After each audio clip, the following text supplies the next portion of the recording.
Sergio Aguero contacted by Arsenal. Welcome back to your boys channel. In today's video we are going to discuss Sergio Aguero of Man City being linked to an Arsenal surprise transfer, as well as what is the price tag that has been set by Real Madrid for Martin Odegaard, and what else is happening at this football club. Let's discuss in today's video.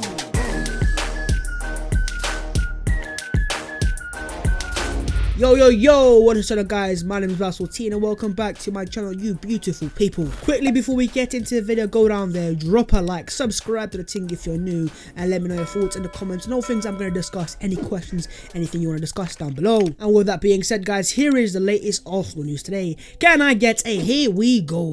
The first thing that we need to discuss is Sergio Aguero of Manchester City, because apparently according to reports and an Argentine reporter, he's been contacted by Arsenal, Mikel Arteta's Arsenal, yes, Sergio Aguero, Premier League legend, Man City legend, Aguero, yeah, that Donny there. As you can see from City Extra, they have announced today that Arsenal have apparently made contact with Sergio Aguero, and in terms of the report itself, it says according to information of journalist Lucas Scagiola, Mikel Arteta's Arsenal have made first contact with Sergio Aguero and his environment over the possibility of luring the forward to the Emirates this summer. So in terms of that journalist himself, he is an Argentinian journalist, I believe either Boca Juniors or one of the big Argentine clubs, so there seems to be a link there with Aguero, so I can kind of understand that. And as you can see in terms of the most likely suitors, FC Barcelona, Paris Saint-Germain, Inter Milan, and even clubs from the MLS want Aguero as a player for them next season. And then you've got Arsenal Football Club, my beautiful club,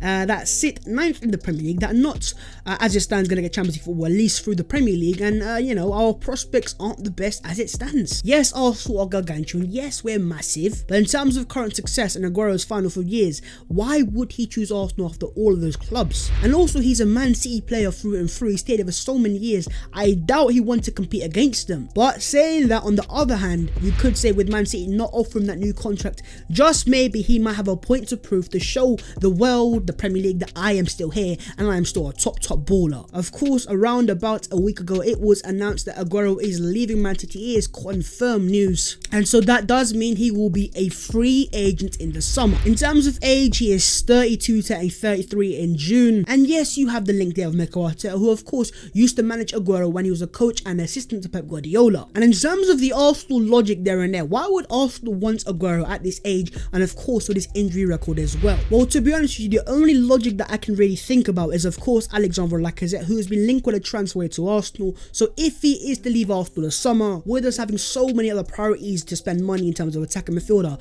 Martin Odegaard, he's not going to be cheap. Right back, Lamptey, Hakimi, they are not going to be cheap either. A backup left back, a central midfielder, Basuma, Somari, we're talking big money here, my guys. And so Arsenal might say to themselves, okay, if Lacazette chooses to leave Arsenal, we get the money in, we reinvest it in midfield, right backs and attacking midfielder, and then sign Aguero on a free transfer as a short-term resolution. So long story short, Arsenal are being very lazy here, because while there isn't an obvious option on the transfer market of a banker striker except for Erling Haaland, which, let's get straight, this isn't career mode. As mad as it sounds for me to say, I would rather see Arsenal sign a younger striker, because we are in that rebuilding process. And signing Aguero, who's 32 years of age, is not past it completely, but then again, he's massively injury prone, he's going to be massive wages as well. I don't think that suits the whole rebuild project. But then again, we are talking Sergio Aguero here, one of the all-time greats of the Premier League's recent history and history in general, one of the top goal scorers. Am I just being a massive stupid person by not wanting to take Sergio Aguero? Now, personally speaking, I just don't see the move happening. I'm not gonna lie to you. As I said, clubs like Barca, PSG and Inter have a far better chance of signing Aguero, of course, with also him wanting to leave the Premier League. But then again, maybe you guys disagree, and would you want to see Sergio Aguero, Manchester City and Premier League legend, at Arsenal Football Club, lads? Let me know your thoughts down below in the comments. As always, I'm sure there's going to be a massive debate. Also, in terms of Martin Odegaard, we have an update on him as well. As OK Dario have said, if Martin Odegaard insists on leaving Real Madrid in the summer, the Spanish club will not sell him for less than 60 million euros. Now, 60 million euros translated into pounds, I believe, is around 50 to 51 million pounds. And 50 million pounds for a player who, while has been excellent on his loan so far for Arsenal, and there's massive upturn and potential, I don't know, man, that's a lot of money there and there. Fabrizio Romano has then said the priority is trying for Ødegaard. Arsenal will fight to keep him, but won't be easy. We know it's a simple and without the buy option, so it will be complicated, but priority is try to sign Ødegaard. Player situation will be decided by the end of May. And so Fabrizio saying there and there that Arsenal have decided they want Martin Odegaard. They want him badly and they have made him the priority for the summer. And so with it being a priority, I think £50 million then makes it a more likely transfer, because Arsenal, while we're not the most rich of clubs, we have that money if we sell players that are most likely going to leave. Matteo Guendouzi, Lucas Torreira, Saliba and Maitland-Niles, there's some decent fees there, and of course you also have the future of Alexandre Lacazette as well. But then again, €50 million is a massive amount of money, so I'm going to ask you guys the question for the comments below. How much would you be willing to pay for Martin Odegaard in the summer transfer window to sign him on that permanent transfer? Let's discuss down below. Moving on, lads, let's discuss Granit Xhaka being named as Arsenal's best player. You what? Granit Xhaka has been named as Arsenal's best player. In data developed by COYG Football, the Swiss midfielder is the highest ranking Gunners player.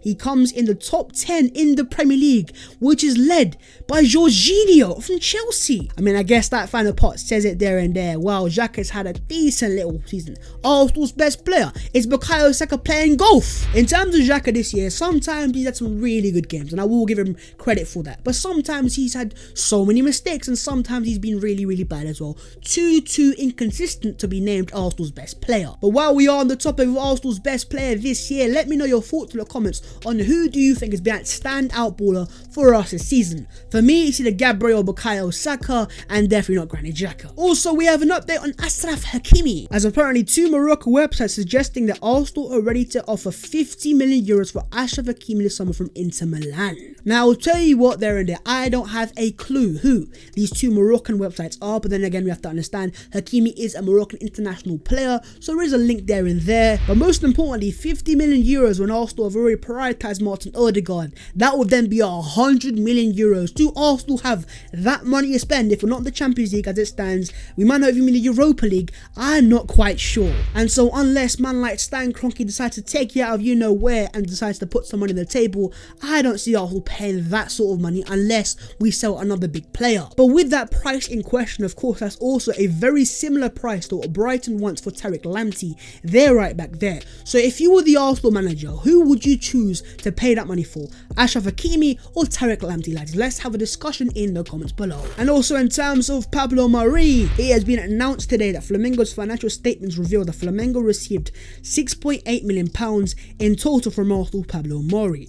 Arsenal initially signed him on loan in order to disguise the sale to avoid problems with FFP. £6.8 million for what has been a very decent squad player and also an option to play in the first team as well. I mean, there's only one way I can put this: proper bargain and proper nice as well. Pablo Mari, I'll tell you what, that is a decent bit of business there and there. But I do want to know what you guys have made so far of Pablo Mari's Arsenal career, and would you start him on Saturday in that massive game against Liverpool? And on to the final thing, lads, and as the other Arsenal news today. First things first, man like William Saliba. Bakary Sagna on Saliba says sending him away on loan is not a bad thing.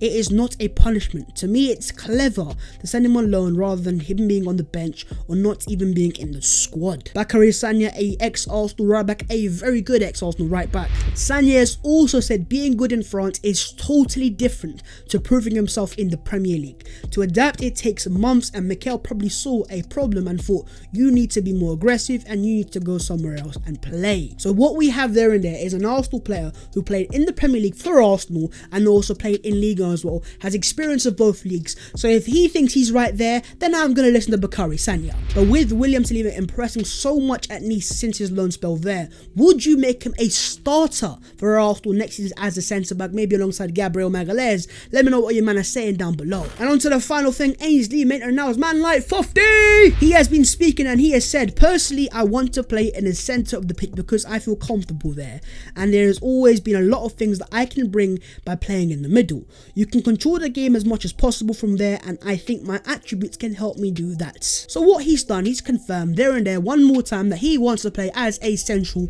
midfielder. Now personally, I am a bit shocked by that because I think as a right back, having seen him play there properly, he has a lot of potential there. But when he keeps on saying things like this, that he's content on playing as a central midfielder, I'm sorry to break it to you, Fofty, but I don't personally believe you can play there for Arsenal. Having seen him play there for West Brom, I just don't think he's concentrated enough to even play in that role. But then again, that's my thoughts, and I am here here to be proven wrong. But what do you think is Ainsley Maitland-Niles' best position at Arsenal, and if he has a future at Arsenal, would you keep him or would you sell him? And that concludes the latest Arsenal news today. I hope you have enjoyed. Of course, as always, if you have enjoyed, make sure to go down there and smash it a like, subscribe to the team if you're new, and let me know your thoughts down below. As always, the links to all my socials will be down below as well. If you want to follow, man, I would appreciate that. But there you, man, go over the latest Arsenal news there in there. I hope you have enjoyed as always, and I will see you soon, my beautiful people. Keep safe, keep smiling, and in a bit.